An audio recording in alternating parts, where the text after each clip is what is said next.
à tous, on se retrouve aujourd'hui pour votre nouvelle série Paroles de femmes. Je m'appelle Sabrina, je travaille à l'ETNA. Je suis chargée de promotion pour les rentrées de mars. Et je suis aujourd'hui accompagnée de Racha qui va nous parler de Grace Hopper et qui va nous parler aussi de son parcours. Bonjour à tous, je me présente, donc je suis Racha. Je suis étudiante à l'ETNA en Master 1 et future A7 pour les arrivants qui nous rejoignent à la piscine de septembre. Je suis aussi chef de projet chez Atos pour les Jeux Olympiques qui sont en préparation cet été à Paris. Et je crois que j'ai fait le tour. Ouais, c'est déjà pas mal, je trouve. C'est un bon bilan. Voilà. On va commencer par parler de Grace Hopper dans un C'est premier temps.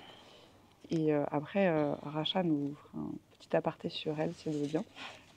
Pas de problème. D'après toi, de ton ressenti, comment a-t-elle contribué à rendre l'informatique plus accessible et compréhensible pour ceux qui n'avaient pas fait d'études aussi poussées? Alors, comment c'est vraiment une figure emblématique un petit peu du monde de la tech. On ne connaît pas forcément son nom, mais si on code, c'est vrai qu'on ne peut pas passer à côté de ses contributions.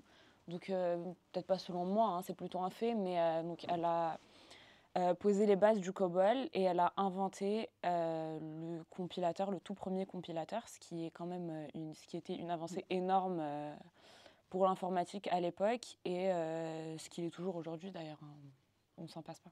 Est-ce que tu pourrais nous expliquer en quoi consiste le COBOL pour les non-informaticiens? Le COBOL, c'était un langage informatique dont la syntaxe se rapprochait un petit peu de l'anglais, ce qui simplifiait en fait aux gens le fait de coder. Donc même des personnes qui n'avaient pas forcément ce côté technique ou qui n'étaient pas forcément dans le monde de la tech, ça leur facilitait le fait de pouvoir lire du code ou de pouvoir programmer directement des applications commerciales ou autres. Mais c'était surtout basé sur ça. D'accord. Est-ce que tu pourrais nous expliquer le concept de compilateur et comment ça a révolutionné un peu la programmation? C'est un programme qui va compiler en fait le code qu'on a en langage de l'ordinateur pour pouvoir l'exécuter ensuite. Ce qui a changé la vie des scientifiques de l'époque parce qu'ils n'avaient pas forcément les connaissances en dev pour pouvoir faire ça. Donc, comment à moi qui connais rien? Ça compile en fait le code que tu as. En fait, parce que ton ordi, il parle pas le code que moi je mets sur mon terminal, l'ordi, il comprend pas ça. D'accord. Il parle en binaire, il parle en 1, 0, 0, 1, tu vois.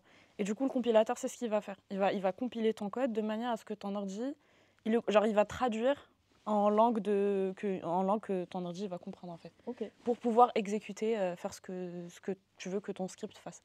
Est-ce que Grace Hopper a fait d'autres choses pour l'informatique? Elle a mis d'autres choses en avant? Ouais, elle est connue pour avoir rendu populaire la notion de bug, chose qu'on connaît tous aujourd'hui. Même moi. Ça existait déjà à l'époque, en fait, mais c'était pour désigner des phénomènes qu'on ne pouvait pas forcément expliquer. Et elle l'a associé à la découverte d'un insecte, parce que ça lui est arrivé personnellement. C'était une mythe qui avait provoqué un faux contact, en fait. Et du coup, il y a eu une erreur dans l'exécution de son programme. Donc, une mythe en anglais, c'est un bug. Et c'est pour ça qu'elle a appelé ça comme ça. C'était le petit fun fact de la vidéo.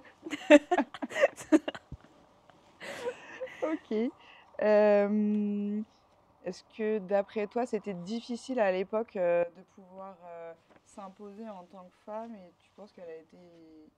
Oui, on va pas se mentir. Ah oui, c'est encore un peu difficile aujourd'hui, donc tu imagines qu'à l'époque, c'était le cas. Elle a dû faire face à énormément de sceptisme de la part de ses pairs parce qu'elle devait doublement prouver les choses vu que c'était une femme, ce qui est dommage en soi, mais à l'époque c'était vrai, c'était dans les années 50 qu'elle avait découvert le compilateur. Et même au niveau technique, c'était un peu plus dur parce qu'on était dans les débuts, c'était pas aussi bien documenté qu'aujourd'hui, donc forcément c'était très compliqué pour elle.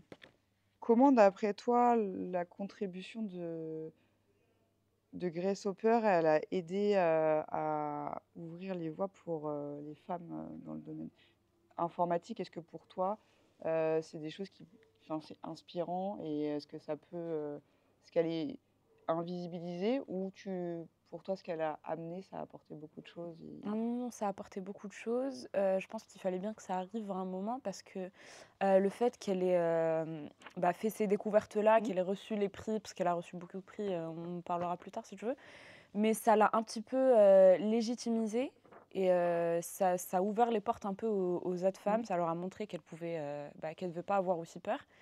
Et ça leur a un petit peu facilité la tâche, on va dire, vu qu'une femme l'avait déjà fait. Donc, Ouais.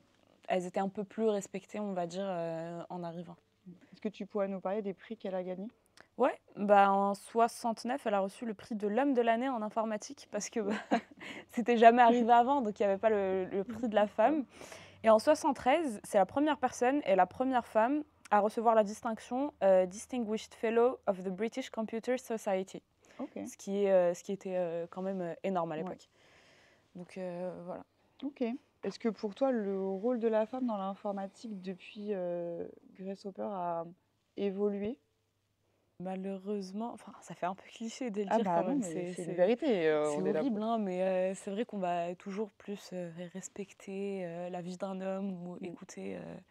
écouter ce qu'un homme a à dire, même pendant une réunion, hein. Mmh. On va voir que les femmes elles sont un peu marginalisées, un peu mises de côté. Mais après, je pense que c'est un peu aussi dû au fait que il y ait pas énormément.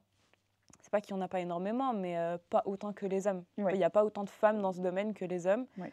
Parce que je ne sais pas vraiment pour quelle raison. Peut-être qu'elles ont peur de se lancer ou peut-être que. OK. Voilà. Ouais. Est-ce que tu penses qu'il y aurait moyen pour les entreprises dans la tech de sensibiliser plus les femmes ou de les attirer plus dans ce milieu-là? De les attirer plus dans ce milieu-là, je sais pas, mais je pense que juste améliorer en fait le niveau de vie ou l'ambiance au bureau, tu sais, de vraiment écouter tout le monde durant les Mmh. réunions, de prendre en compte la vie de certaines Ouais. femmes qui sont présentes, etc. Je pense que déjà ça pourrait Faire une énormément aider la différence. cause. Ouais. Ouais, c'est ça. Est-ce que toi, tu peux nous raconter ton parcours en tant que femme quand tu es arrivée à l'ETNA dans l'informatique? Quand je suis arrivée à l'ETNA, je sortais d'une faculté de médecine. OK. Donc j'avais fait 2 ans à la fac, je passais en troisième année et pendant l'été, je me suis dit: «Non, en fait, ça me saoule, j'ai pas envie». Ouais, donc j'avais essayé au début parce que j'appréhendais aussi un peu Mmh. de me lancer, mais au final, je me suis dit: autant essayer parce que sinon je ne saurais Mmh. jamais». Je suis arrivée à l'ETNA, donc j'ai fait la piscine, c'était trop bien. Ouais. J'ai adoré. Ouais, Ouais. franchement, l'ambiance était super. C'était un peu intimidant au début. Mmh. Parce que c'est vrai que quand on n'a pas fait d'informatique, on apprend trop de choses en très peu de temps, etc. Mais c'est vrai que ça nous met directement dans le bain, on sait à quoi s'attendre. Donc franchement, c'était super. Et depuis, ça fait 3 ans que je suis à Mmh. l'ETNA. Ouais, ouais, c'est ça. Ouais. Et je passe en M2 l'année prochaine. Et elle fait partie de nos meilleures étudiantes. Étudiants confondus, elle Voilà. est là-haut. Elle est très là-haut. Est-ce que dans les 3 ans, en plus tu étais en alternance aussi pendant ces 3 Ouais. ans et tu l'es toujours, heu, est-ce que le fait que tu sois une femme, tu as vu une différence? Est-ce que j'ai vu une différence? Non. Alors à l'école, non, parce OK. que j'ai eu la chance, dès le début, en fait, dès la piscine, de me faire mon petit groupe de camarades, mon Mmh. petit groupe d'amis, avec lesquels je travaille, avec lesquels je fais Mmh. tous mes projets, du coup, depuis 3 ans. Et c'est vrai qu'entre nous, dans le groupe, non, il y a vraiment pas ça. On est, 1, 2, 3 filles et il y a 3 ou 4 garçons. Ouais. Donc déjà, c'est très équilibré. Puis même, les garçons se comportent très bien. Ils ont pas. C'est pas qu'ils le font pas voir, c'est qu'ils pensent vraiment pas qu'il y Ouais. ait une différence entre nous. Donc ça, c'est cool. En entreprise, pareil, franchement, pour le coup, j'ai eu la chance Mmh. d'avoir une super entreprise. La preuve, c'est que j'y suis depuis le début, en Mmh. fait. Je suis à mon 3e contrat et je pense que si ça se passait pas aussi bien, je serais déjà partie. Donc c'est vrai que même en entreprise, Ouais. j'ai pas trop ressenti ça pour le coup. OK. Bah, tant mieux, Sympa, ça change. vraiment. Est-ce que toi, tu as eu du coup, des femmes comme Grace Hopper un peu qui t'ont donné envie de faire l'informatique ou c'est juste quelque chose qui t'a attiré comme ça Heu, ou tu as eu des moments où te dire bah, j'ai peut-être pas ma place ici et le fait qu'il y ait des grandes femmes qui ont fait des choses avant, ça t'a.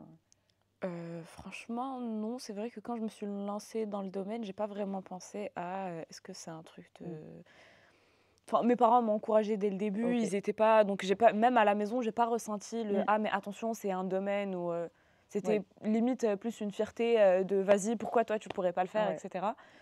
Donc après je m'y intéressais un peu dès, enfin depuis plus jeune quand même, dès le lycée. OK. Je me rappelle quand j'étais au lycée, on essayait avec mon meilleur ami au lycée de coder un petit peu le site, le Ouais. pronote du lycée et OK. cetera, des petits trucs comme ça. Donc c'est vrai que je m'y suis un peu intéressée Ouais. avant, donc je me suis dit: «Pourquoi pas?»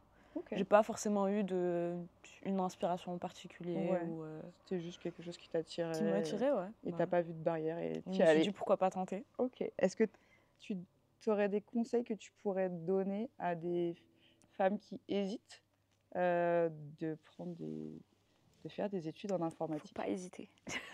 Non mais sincèrement, le seul conseil que je pourrais donner, c'est vraiment, faut pas avoir peur parce que peu importe ce qu'on fait, dans tous les cas, il y a des difficultés, dans tous les cas, Mmh. ce sera compliqué, dans tous les cas, il faudra y donner du sien et veiller des soirées et enfin et travailler tard le soir et cetera. J'étais en fac de médecine, c'était tout autant compliqué, pourtant c'est pas du tout le même domaine, donc au final, le souci, c'est pas vraiment, l'informatique, c'est juste, bah, les études supérieures, écoutez.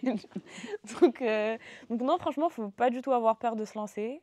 C'est un domaine, hyper sympa, très prometteur, c'est un petit peu une valeur sûre d'après moi parce que, Mmh. bah, une fois qu'on a un diplôme en informatique, on est sûr d'avoir un avenir, relativement stable. Donc voilà. Qu'est-ce que tu retiendrais de ton parcours jusqu'à maintenant? Bah, mon parcours, il est pas fini encore, Oui, donc bah, oui, mais tu as quand même repose-moi la un question l'année prochaine. OK, si tu Mais veux. Mais non, mais tu as quand mais même un beau parcours. Tu es là depuis 3 ans, tu as une alternance depuis 3 ans, tu fais ouais, partie c'est des cool. meilleurs, comme on l'a déjà dit, on va le répéter encore une fois. Je pense que tu as eu beaucoup de tu as été face à beaucoup de choses et tu t'en sors toujours, assez haut la main. Est-ce qu'il y a Ouais. quelque chose qui t'a marqué ou Franchement, ce que j'en retiens, c'est que, même si des fois on a un petit peu des coups de mou, des Mmh, coups de blues ou ça arrive à tout le monde déjà, parce que ça, moi, je le comprenais pas au début. ouais, Donc c'est vrai que des fois, j'avais des petites phases, 1 semaine ou 2 où j'arrivais plus à être productive mmh, et cetera et je pensais que le souci, c'était moi ou c'était mes études ou quoi. Pas du tout. En fait, ça arrive à tout le monde, c'est normal donc faut pas s'inquiéter. Faut pas hésiter à poser des questions, très important. Vraiment, je devrais le répéter plein de fois, mais vraiment, il y a pas de questions bêtes. Il faut pas hésiter à poser des questions à vos assets, à vos profs, à vos camarades et parce que c'est très mmh. important, en fait, c'est comme ça qu'on avance. Il y a des trucs que je connais pas personnellement, que mes, camarades de groupe Ouais. connaîtront ou le contraire. Pas Ah oui, pas il faut savoir s'entourer des bonnes personnes ouais, aussi. c'est C'est surtout ça, vrai je que pense, moi, ouais. mon groupe, il est très cool Oui, et je sais on se tire beaucoup vers le haut, oui. vraiment. On arrive à très bien se départager les Mmh. tâches, on arrive à ce qui est cool aussi, c'est qu'on est un peu, on a chacun sa spécialité, donc on arrive un peu à compenser. Il y a Mmh. des trucs qu'on pourrait s'expliquer mutuellement et cetera. Donc ouais, vraiment très important de s'entourer des bonnes personnes. Ouais. Est-ce que tu as des choses à ajouter ou pour toi, Non, je crois non, c'est bon? pas. OK, Non, on c'est bon, peut je crois qu'on a conclure. fait le tour. Du coup, c'était Paroles de femmes. Je vous remercie de nous avoir écoutés. Je te remercie, Racha, d'avoir partagé ce moment avec moi. Merci à toi, c'est très sympa. C'était un plaisir. Au revoir.